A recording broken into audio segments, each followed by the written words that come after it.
इन्होंने कहा कहीं ऐसा तो नहीं जिनके नाम काटे जा रहे हैं वो रोहिंग्या हैं। हमारे उत्तर प्रदेश के भाई, हमारे पूर्वांचल के भाई, हमारे यूपी बिहार के भाई जो 40-40 साल से दिल्ली में रह रहे हैं, अपने श्रम अपने खून पसीने से दिल्ली को बना रहे हैं, आप उनको रोहिंग्या करें। आप उनको रोहिंग्या करें। हिम्मत कैसे हुई आपकी? हिम्मत कैसे हुई आपकी? आप बैठे, आप हमारे पूर्वांचल के भाइयों को रोहिंग्या कहेंगे? हिम्मत कैसे हुई आपकी? हिम्मत नहीं होनी चाहिए आपकी। आगे बोले। ये लोग भ्रष्टाचार के खिलाफ जब बोलते हैं, भ्रष्टाचार के खिलाफ जब बोलते हैं भाजपा के लोग, तो लगता है ओसामा बिन लादेन अहिंसा पे उपदेश दे रहा है। ये भ्रष्टाचार के खिलाफ बोलेंगे। 3,02,000 करोड़ रुपए का ठेका इन लोगों ने इलेक्टोरल बॉन्ड के नाम पे लिया सर। 3,02,000 करोड़ रुपए का ठेका इन लोगों ने इलेक्टोरल बॉन्ड के नाम पे बोलिए दिया है। विषय पर प्लीज सर, विषय पर बोलिए सर, जो आप मालूम है कि विषय पर बोले। गाय काटने वाली कंपनी से चंदा लेने वाले लोग मेरे ऊपर सवाल उठा रहे हैं। आपस में बात नहीं, गाय काटने वाली कंपनी से चंदा लेने वाले लोग। प्लीज ये मंत्री का चुनाव है। जेल 3 घंटे ईडी सीबीआई दे दो, सबको भेज दूंगा। चलो दे दो ईडी सीबीआई।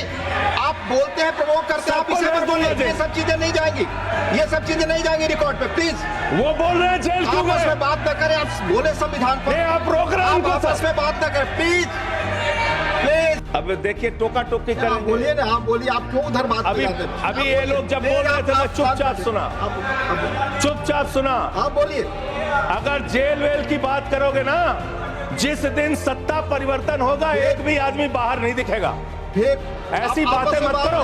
आपस में बात नहीं संजय ये जी। धमकी देने की बातें मत करो। संजय जी आपस में कोई बात नहीं। Sanjay ji please please. नहीं कोई नहीं, आप लोग आपस में बात कंट्रोल कीजिए सर। सभी लोग आपस में बात।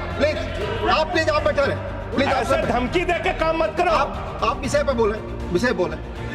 अडानी की दलाली करने वाली सरकार हमसे आप सवाल बोले कर रही विषय पर। संजय जी जो विषय बोलेंगे ये भ्रष्टाचार पे बोलेंगे।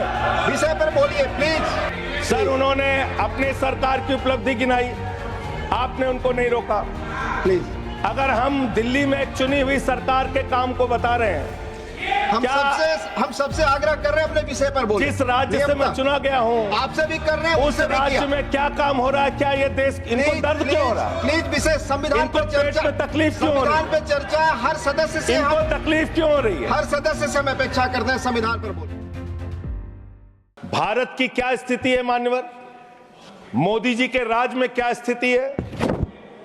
5%, देश के 5% लोगों के पास देश की 60% संपत्ति है और देश के 50% लोगों के पास मात्र 3% संपत्ति है। और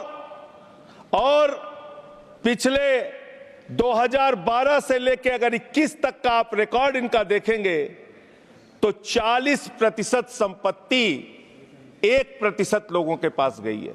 यह है इनकी समाजवाद की विचारधारा, यह है इनकी बराबरी की सोच, यह किस तरीके से ये भारत के अंदर गैर बराबरी को जन्म दे रहे हैं। समाजवादी आंदोलन में नारा लगता था, जब तक दुखी इंसान रहेगा धरती पर तूफान रहेगा।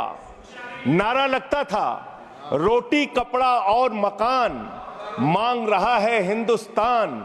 नारा लगता था, धन और धरती बट के रहेगी, भूखी जनता चुप न रहेगी। लेकिन आज भारत को इस हालत में इन्होंने पहुंचा दिया है मान्यवर। हमारे प्रधानमंत्री जी भारत के संविधान पे शपथ लेकर देश के प्रधानमंत्री बने। यहां पे बैठे हुए सांसद संविधान की शपथ लेते हैं, मंत्री संविधान की शपथ लेते हैं, लेकिन संविधान में लिखी हुई बातों को नहीं मानते। धर्मनिरपेक्षता से इनको मतलब नहीं है। हमको अगर दर्शन करना होता है मान्यवर तो हम काशी जाते हैं, महाकाल का दर्शन करने उज्जैन जाते हैं, प्रभु श्री राम का दर्शन करने अयोध्या जाते हैं, लेकिन भाजपाइयों को जब दर्शन करना होता है तो ये मस्जिद में भगवान का दर्शन करने जाते हैं। मस्जिद में भगवान का दर्शन करने जाते हैं, मस्जिद में मंदिर खोज रहे हैं पूरे देश के अंदर। ये भारत खोदो योजना चला रहे हैं देश में, भारत खोदो योजना। अरे मैं कहता हूं अगर इतना ही खोदना है, कल को कोई आके दावा करेगा संसद को खोद दो, कम से कम प्रधानमंत्री की डिग्री मिल जाएगी, उसका तो पता चल जाएगा कहां है। संसद खोद दो। 11 लाख बच्चों को सरकारी स्कूल से दूर किया गया, 11 लाख बच्चों को। यह देश के अंदर शिक्षा की व्यवस्था है और इसमें सबसे ज्यादा मान्यवर अगर किसी राज्य की भागीदारी है जहां पे सबसे ज्यादा बच्चे सरकारी स्कूल से दूर हुए हैं, पिछले 8 महीने का आंकड़ा शिक्षा मंत्रालय ने लोकसभा में रखा, 11 लाख में से अकेले 7,84,000 बच्चे उत्तर प्रदेश में सरकारी स्कूलों से दूर गए। ये कर रहे हैं शिक्षा के नाम पे आप। देश की शिक्षा की व्यवस्था की हालत ये कर दी आपने। 63,000 बच्चे आसाम में सरकारी स्कूलों से दूर हुए। ये सरकार का आंकड़ा, मैं अपनी ओर से नहीं पढ़ रहा हूं।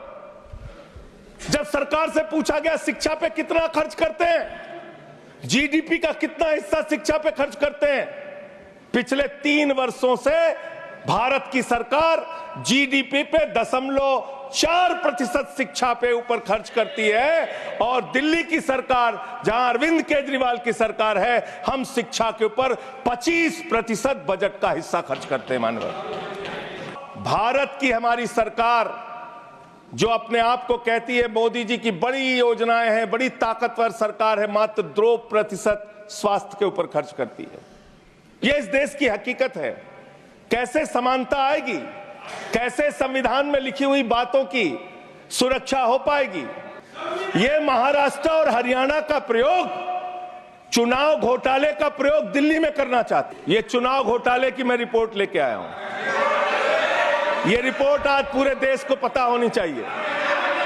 दिल्ली में जो चुनाव करा रहे हैं मान्यवर, ये घपले से जीतना चाहते हैं। शाहदरा में भारतीय जनता पार्टी के एक पदाधिकारी ने 11,008 वोट कटवाने की अर्जी दी। जनकपुरी में भारतीय जनता पार्टी के 24 कार्यकर्ताओं ने 4,874 वोट कटवाने की अर्जी दी।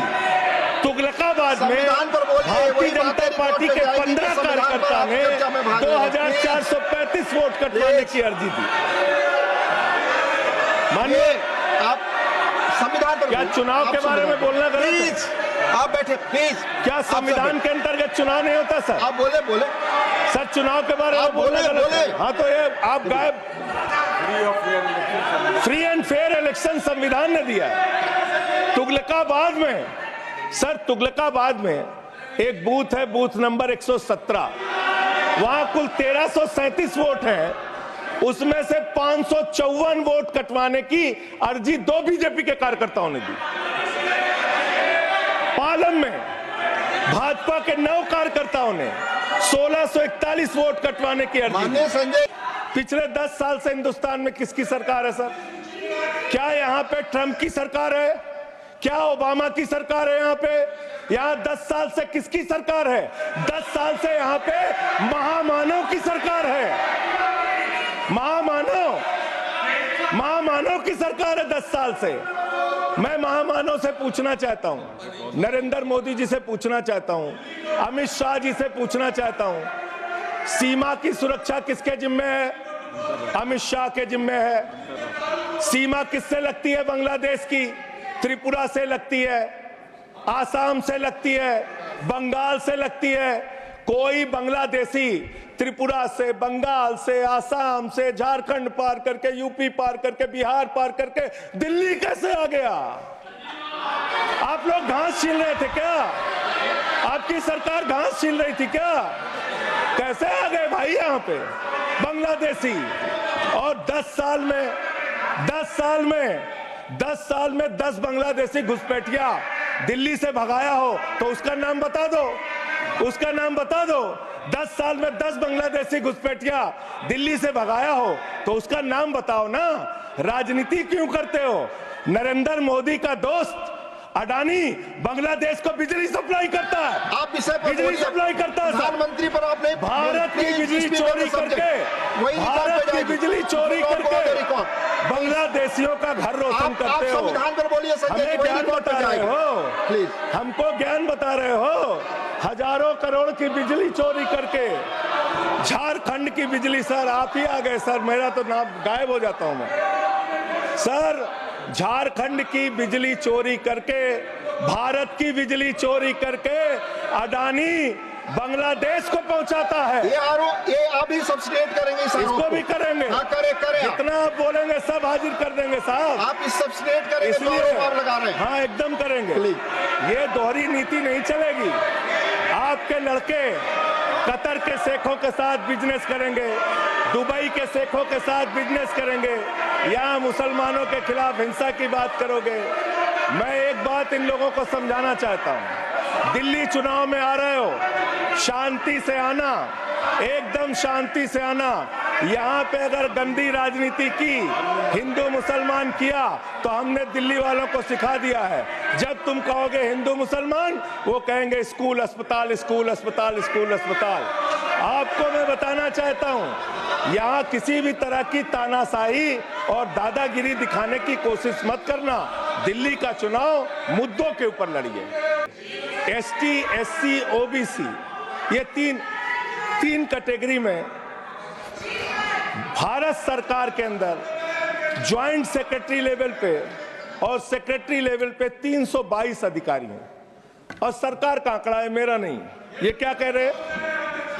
ये कह रहे हैं दलित, एससी कैटेगरी के अनुसूचित जाति 16, एसटी 13, 39 ओबीसी और 254 जनरल कास्ट के लोग हैं। ये आपका दलितों, पिछड़ों और आदिवासियों के प्रति न्याय है। ये कर रहे हैं आप उनके साथ। लेटरल एंट्री के जरिए आप दलितों, पिछड़ों, आदिवासियों का आरक्षण खा रहे हैं। आप आईएएस की नौकरी में बहुत सारे बच्चे, 125 बच्चे हैं सर, जिनको इन्होंने क्रीमी लेयर के नाम पे आईएएस, पीसीएस, आईएफएस बनने से वंचित कर दिया। ये इनका इतिहास है। ये कर रहे हैं दलितों के साथ सर। मंदिरों में घुसने नहीं देते। इनकी मानसिकता ये है, इनकी मानसिकता ये है। इन्होंने अयोध्या में मंदिर का शिलान्यास किया। उस समय हमारे प्रधानमंत्री गए, मुख्यमंत्री उत्तर प्रदेश के गए, राज्यपाल भी गई। उस समय के राष्ट्रपति रामनाथ कोविंद जी को नहीं बुलाया इन्होंने। मंदिर के उद्घाटन में इन्होंने श्रीमती द्रौपदी मुर्मू जी को नहीं बुलाया, क्योंकि वो दलित समाज से थे, ये आदिवासी समाज से हैं। आपकी मानसिकता ये है। 100 वर्ष हो गए आरएसएस को, एक भी दलित, पिछड़ा और आदिवासी आज तक आरएसएस का प्रमुख क्यों नहीं बना? इसका जवाब दो, इसका जवाब दो। आप नफरत करते हैं दलितों से, पिछड़ों से, आदिवासियों से।